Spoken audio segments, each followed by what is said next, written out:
Welcome in to a special news-based episode of my Dynasty Fantasy Football YouTube. We've got 5 news-based takeaways. As always, make sure to subscribe to the channel if you haven't. Let's go. So it seemed like yesterday, today's Friday, was the day for all of the news in the NFL to drop. So the first piece, obviously, this was the biggest news, the Rashee Rice sentencing and potential suspension. So a lot of people were saying this would not happen until next year.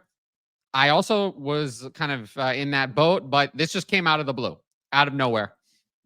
Rice reached a plea deal, which I guess can happen at any time in a legal case.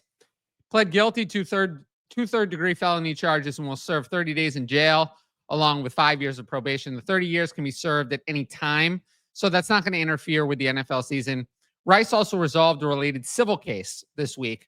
So at this point, all cases, legal cases against Rice are concluded.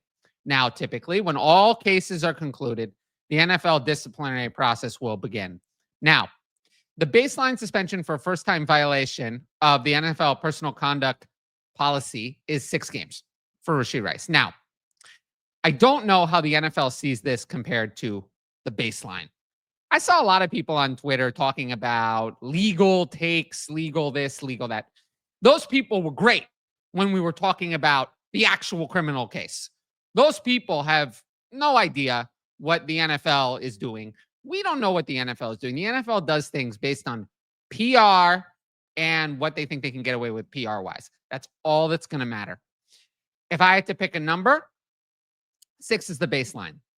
Typically, what they do in these cases is you go a little bit under the baseline with the player accepting it. They give up their right to appeal, and then it's just over, and it gets rid of the PR because then you don't have to hear about an appeal. You don't have to hear about a process. It's just over, done talking about it. So if they can get the player to agree, I think they'll be done. So I think the 2 most likely numbers are 4 and 5. 4 and 5 games. They'll either give up 1 or 2 games of the baseline 6 to get Rice to agree to the suspension, and then that's it. He serves a suspension, and then their PR problem, from their perspective, which is all the NFL cares about, goes away. So I would predict 4 or 5 games. I'd put the over-under at 4.5. So that's what it'll be. I'm fairly confident in the 4 to 5 games. I saw some people saying less. I don't buy it. I think it's 4 or 5 games. Okay. Consider taking the sell window on Travis Kelce. So for me, there's not much to do with Rice. My dynasty value of Rice has not changed. It's not like this is a new suspension. We knew there would be a suspension. We knew it would be somewhere around 6 games because that's the baseline in the CBA. We knew that already. The fact that the cases are settled in this way, I think increases the odds it's less than 6. So maybe it actually helped Rice's dynasty value because the suspension is going to be shorter, I think, the range of outcomes than it was before this. But it is what it is. Not much has changed. I think the best time to buy Rice is when you get to week 1 and he's not playing. And as for Xavier Worthy, I liked Worthy before. I'm not desperate to sell, nor do I want to buy if the price is higher now. That doesn't make sense. I was in on buying Worthy previously. I liked Worthy. But the one thing I do think is Travis Kelce. You're going to see people quote the following numbers, which is true. These numbers are true. In the 3 games Rice started and finished, Kelce averaged 2.7 catches, 23 yards, and 4 targets per game. So he was irrelevant, completely irrelevant in those 3 games. Let's look at the other 13 games. 6.8 catches, 58 yards, and 9.3 targets a game. Do I think he's going to do this all year? No, and Rice is not going to miss the whole year. But you're going to see people quote these numbers. Guarantee you, it's going to come up in redraft content. It will, which means Kelce's redraft rank will rise, which means that people will be more interested in buying him in Dynasty, which means that now is your final opportunity to get rid of Travis Kelce. I'm telling you, this is the most you will ever get. People will quote these numbers, and you'll be able to get a sell window on Travis Kelce. That is my main actionable thing that I'm doing from this Rashee Rice news of the timing of the suspension being moved. Now, second topic, it was legal day. Everything legal was resolved yesterday. Jordan Addison sentencing and potential suspension. So in this case, Addison pled no contest to a lower charge than the original charge, his 2024 DUI case. He accepted a year probation, a $390 fine, and 2 online courses, whatever that means. So basically, no punishment, right? I mean, this is not much of a punishment, right? I mean, where's the punishment here? So there's no punishment. So the plea avoids the trial that was scheduled. We don't know what would have happened in the trial, but now there's no trial. So the NFL in the CBA has a standard baseline suspension for a DUI, 3 games. Now, Addison agreed to a plea deal. The plea deal reduced the charges. There's no real aggravating factors in this case. It's not going to be more than 3 games. I can tell you that. The NFL is not looking to add suspensions and make them longer, I don't think. So it's not going to be above 3. The question is it going to be 1, 2, or 3? My guess, same with the Rice case. They just want it to go away. My guess is they say, look, Jordan Addison, we're going to suspend you for 2 games. You agree not to appeal. 2 games, that's it. Done. We're done talking about it. You get 1 extra game off. You don't get to appeal. We're done with this case. That's my guess. I think that's by far the most likely outcome. I changed my rankings for a 2-game suspension of Jordan Addison. And that's what I'm predicting. And I'm this one I'm more confident in, even much more confident. 2 games would be my prediction for Jordan Addison. Now, if anyone is changing the value of a 23-year-old talented wide receiver because of a 2 or even 3-game suspension, that's not changing my dynasty value of Jordan Addison. So I felt he's undervalued all offseason. I covered him on a buy video as well on the channel. That is, not changing. As for Tai Felton, interesting sleeper. I mean, the Vikings drafted him in the 3rd round this year. In 12 games, he had 96 catches, 1,124 yards, 9 touchdowns, 97.3 yards a game. Great in his final college season at Maryland. I do think this will give him a nice little opportunity maybe to show something. Probably not, but he's the type of player who might have gone undrafted in your rookie draft. He should certainly be rostered. I mean, he should be rostered in every dynasty league, just in case. You never know, because all it takes is a player to flash once, and then they have value forever. So, or you can sell him. So I would just make sure he's on your roster, especially in shallower dynasty leagues where maybe he wasn't rostered previously. Now, news story number 3 that happened yesterday. Anthony Richardson is fully healthy. Allegedly. I'm going to say allegedly. I'll believe it when I see him practicing, when I see him play in a preseason game. I'd like to see that.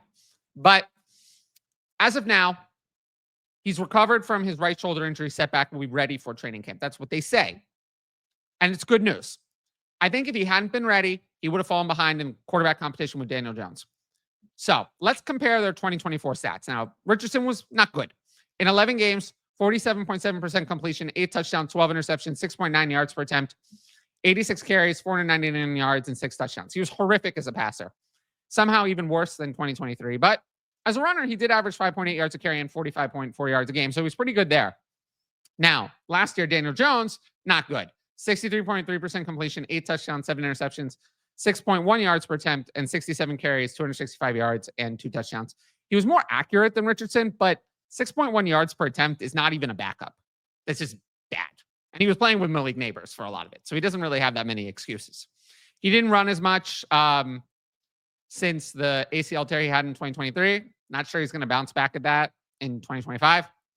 But if we're choosing between Richardson and Jones, despite the rushing and the better yards per attempt, who played better? Jones played better in 2024 than Richardson did. With that said, Jones was not a starting caliber quarterback in 2024. The Colts are not a playoff team or anywhere near it if Jones duplicates his career play.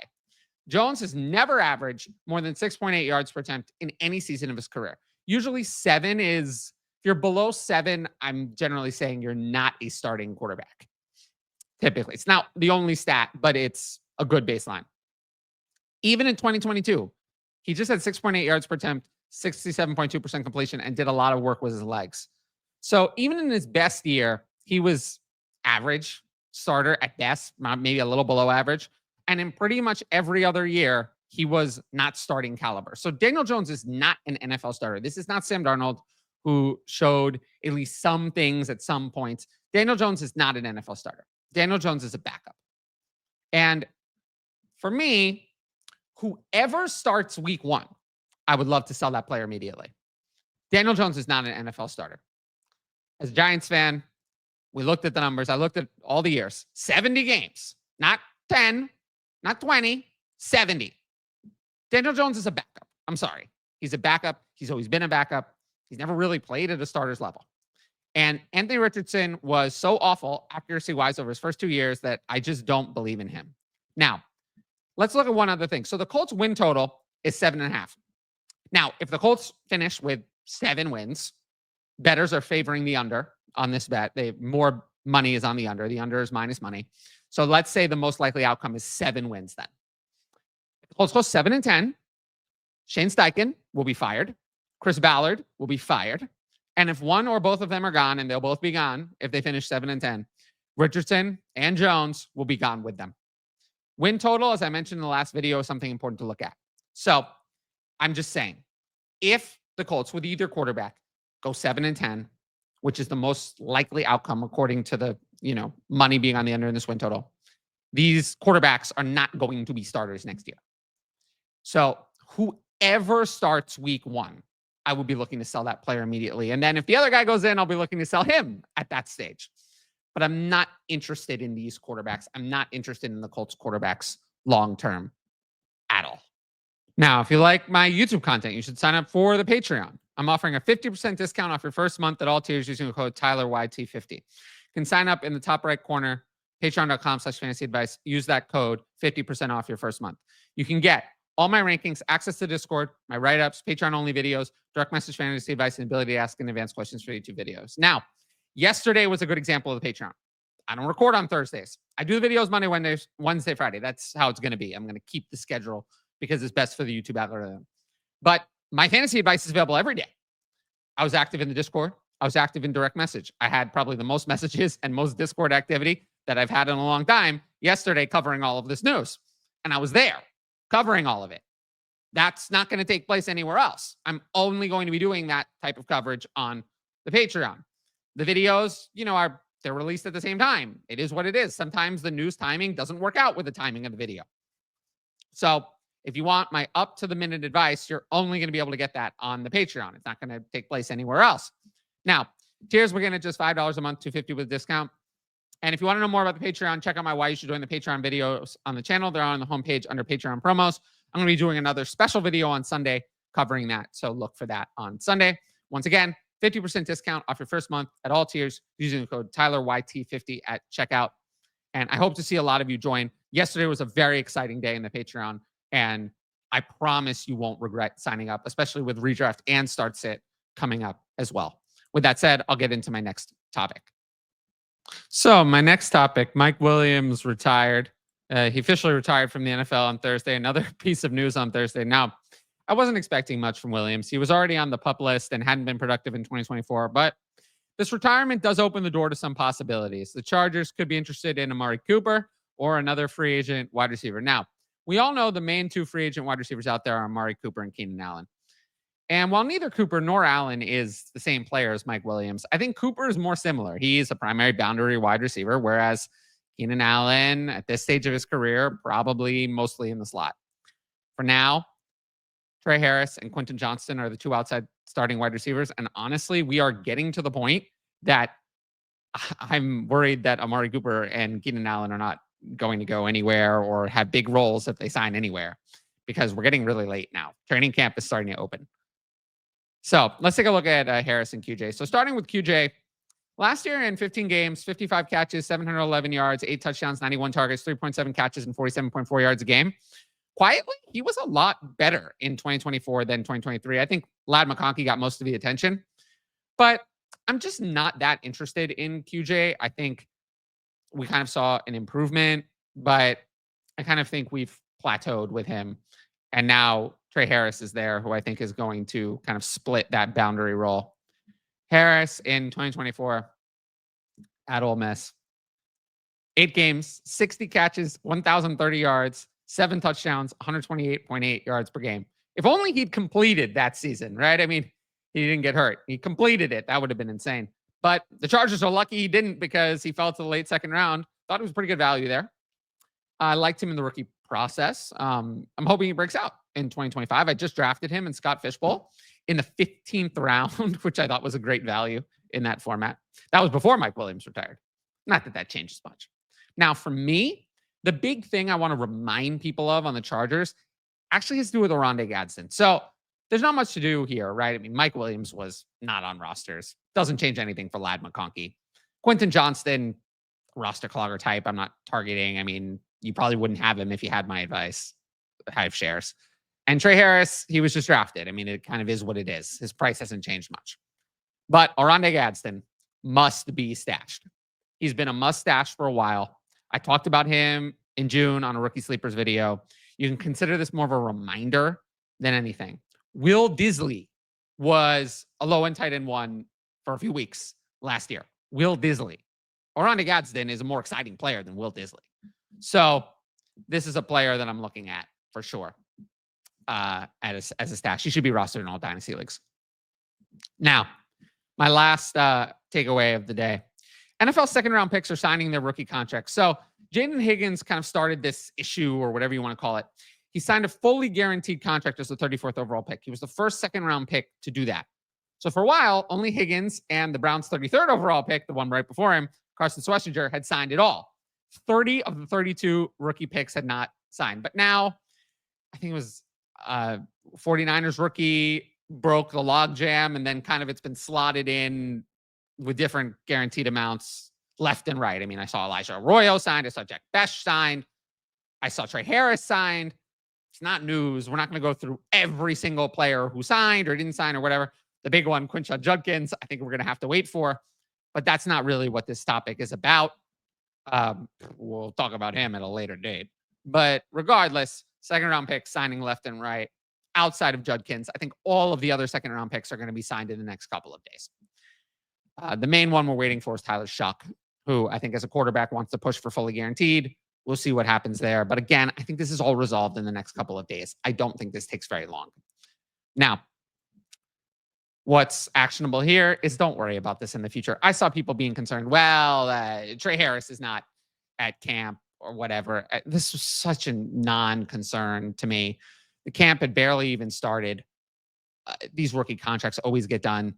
NFL rookie contracts are completely slotted for the exact amount. Every draft slot has an exact amount that the contract has to be. So the only thing that's debated is these language issues, like what's happening with Shamar Stewart, and then the amount of guaranteed money, which there's a lot of precedent for, and it's not going to change all that much, over time. So again, these contracts get done. They're completely slotted.